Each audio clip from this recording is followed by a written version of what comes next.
Raised Sensation. I'm your host, Dan, and in this episode, I am going to be taking a look at this book, The Art of He-Man and the Masters of the Universe.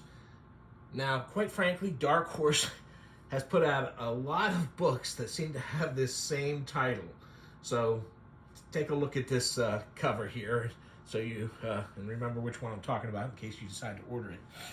Now, my history with He-Man is, I was a kid in the 60s. So long before He-Man, He-Man was not part of my, I don't generally collect toys. But, he always seemed to be kind of in my wheelhouse. Here he is, a barbarian-looking guy. He fought monsters and half man, half beast mutant type of guys. But I never really, the cartoon was, too kid-like for me and everything. But in the last couple of years, I've kind of, I saw a, I think it was like 2020 maybe, or maybe a little later than that. Maybe it wasn't quite that long ago, but there was a documentary series on Netflix called The Toys That Made Us. And somehow I just ended up watching the episode about the He-Man, Masters of the Universe, just because I knew that some of the people who had worked on the artwork for it and stuff had ties to the men's adventure magazines and comics and stuff. And and on that episode, they showed some early artwork when they were designing the characters, and I thought that looked pretty cool. Now, many years later, I finally decided I saw this book. This book was being reissued, and I said to myself, oh, well, I'll try and pick this up. I don't know what the difference between this, I don't know if it's a different edition or not. This does come a little further up to date than I would have liked with some of the, because He-Man's been remade several times. They tried to relaunch it and recapture that old magic and never being able to.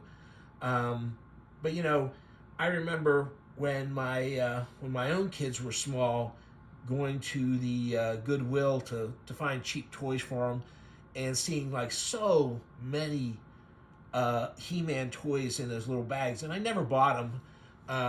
But now I wish I had, because I would actually like to have them around and sketch them, draw them. I hear a lot of people seem to like to do that, and it does seem like it'd be fun. But anyway, I saw this thing about the creation of the toy line, and it was really interesting, and did show off a lot of this good art. And so here we go. This is like I said, there's Dark Horse has put out a bunch of books about the history of He-Man in comics. There's a big fat book with pictures of every single toy and all the things you can collect for it. At least I don't know if the book how far up the book goes, but definitely covers all the first incarnation of He-Man. So anyway, I just want to flip through this. I'm not going to do a big deep dive in this. You'll kind of get the idea about whether or not this is interesting to you pretty quickly. There's like the first concept of He-Man. They had taken a regular action figure, and they just built with putty over that to create this giant muscular, because they were trying to come up with a new toy line. And because they weren't really, it was Mattel that was doing this, and they didn't really have a boys' toy line at the time that was, and Star Wars was huge. That's really what they wanted to go after, or the G.I. Joe. But so, had been a big hit. So they wanted something of their own that wasn't licensed, so that they would get all the money for it, etc. And here's, boys are attracted to strength, fierceness, and superhuman powers. That's one of the notes they had for coming up with this toy line. So here's some early production notes and the first sculpt. I'm not going to try and mention all the artists involved in this. It does. There's a lot of work that does not have a name associated with it, but there's a lot of it where they credit the people involved.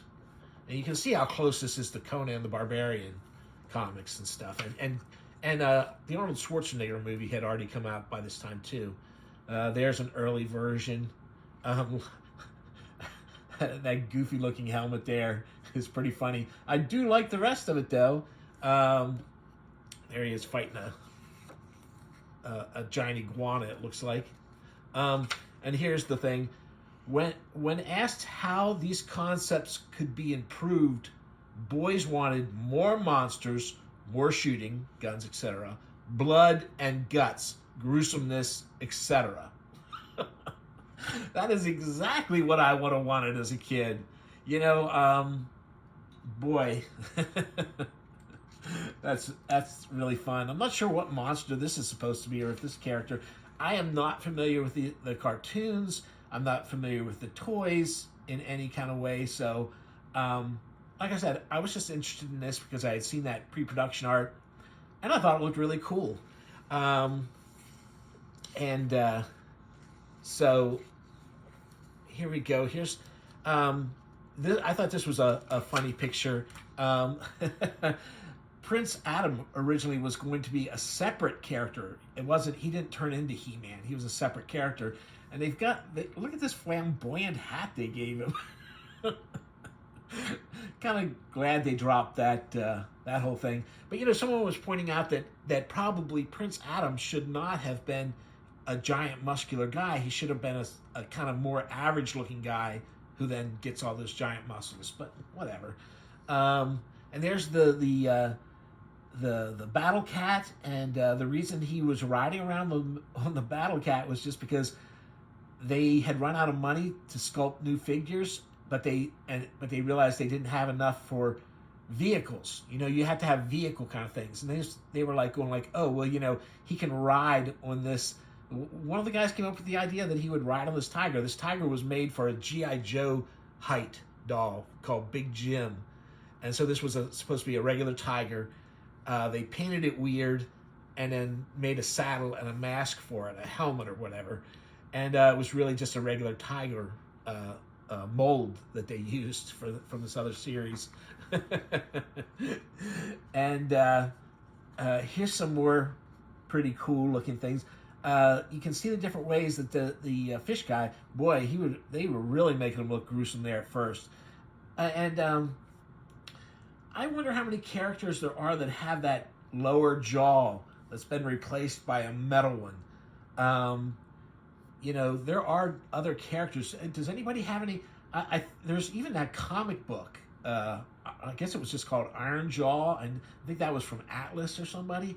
I wonder when that first happened, when they first said, hey, this guy lost his lower jaw. He's going to have this metal jaw there at the bottom. You know, the all-important, you have to be able to have weapons with them. There's the first look at Castle Grayskull. Like I said, just a lot of fun. This is a huge book, too. Now, it does come up to, like I said, it wastes some pages for the reimagining. The problem with the reimagining is they're not as crude, and therefore I don't find them quite as fun. Some more early pictures of our main heroes, and there's some extra junk you could sell them. This was a weird thing, this dragon-shaped tank kind of thing that carries around the guys.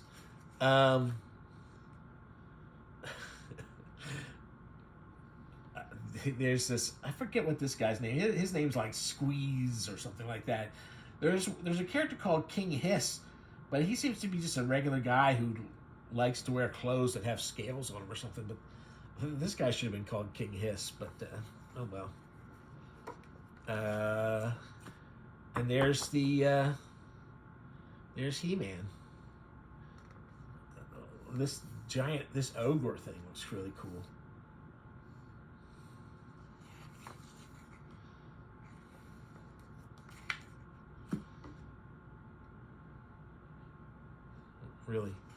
Really a lot of fun kind of stuff. And here's these are the toys. Oh yeah, there's the guy. See, this guy's got an outfit on, and he's called King Hiss. He just wears an outfit that looks slightly scaly, and then the guy who actually has a snake on his arm, has a snake face and snake-looking arms, is called Squeeze. You know, 3 S's. Squeeze. But some of these are really cool. You know, that looks like Criminal, the European character.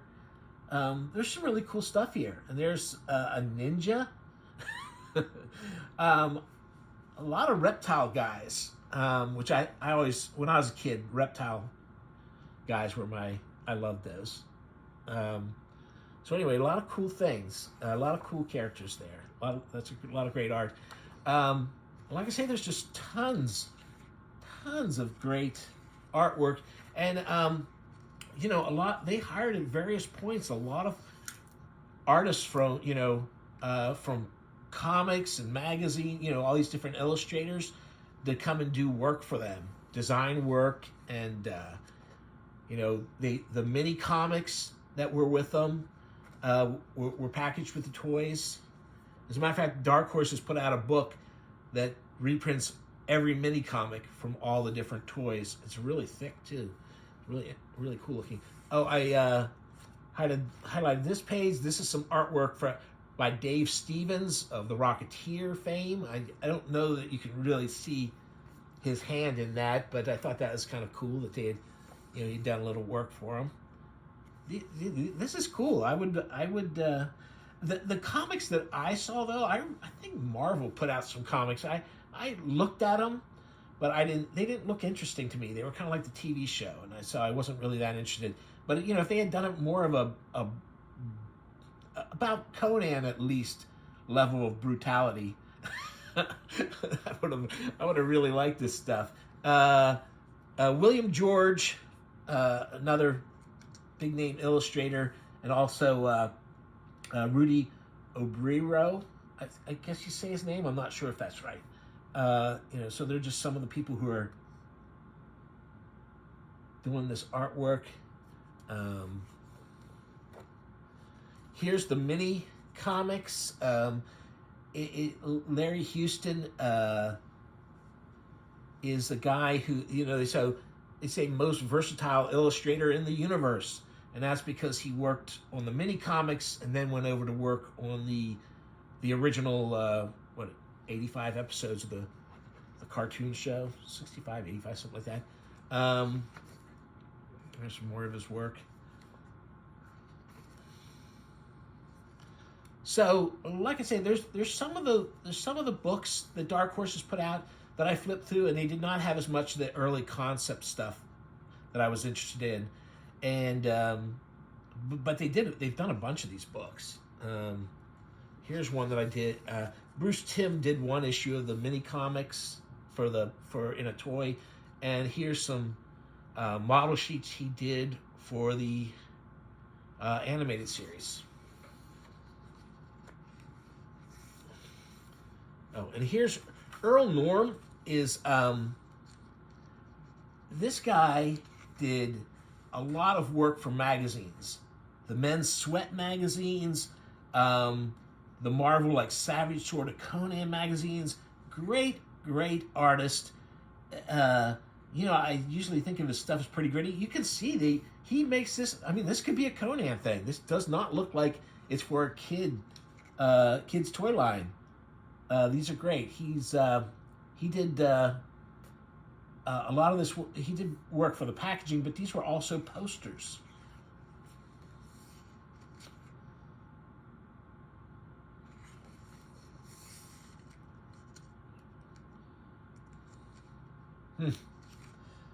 Good stuff. Really cool. So anyway, I am really happy with this book. I think if you're into sword and sorcery, you know, I didn't make this video for people who are into He-Man because, you know, you've probably already got this if you wanted it. But if you're just into, you know, some of the artwork in here is a little generic. Sometimes it's a little too slick. But there is a lot of really good artwork that has been done for this line. And I think this book is fabulous.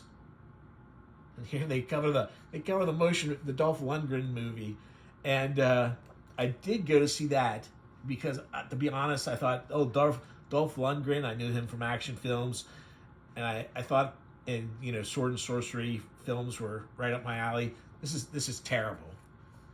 It talks in here about, oh, how do you feel now that it was a bomb at the time? They interview. There's tons of mini interviews with all these people in here throughout the book. I really should have pointed that out more. But here's one with Dolph Lundgren, and they talk about how it was a real financial disaster when it first came out, and they're going like, how does it feel now that it's become this cult hit? Years later, it's like nobody's reevaluating this movie and thinking it's a cult favorite. It's terrible. There's Ralph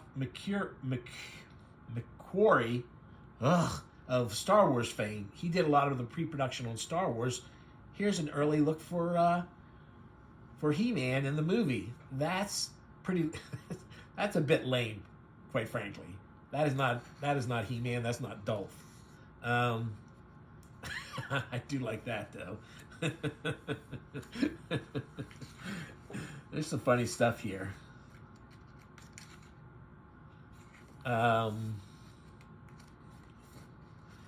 Yeah, that's a good one. Anyway, of course, a lot of this stuff didn't get used. A lot of this is that might as well have been from one of his Star Wars pre-production things.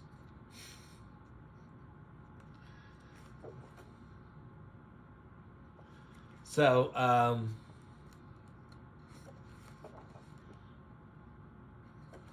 that's it, folks. That's all I'm going to flip through. I hope you enjoyed this look at this book.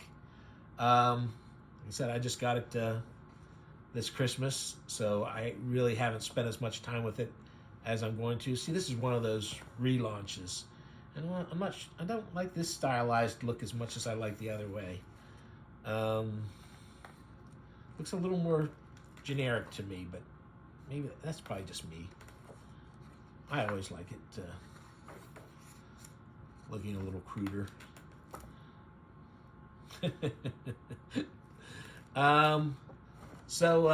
Thanks for watching.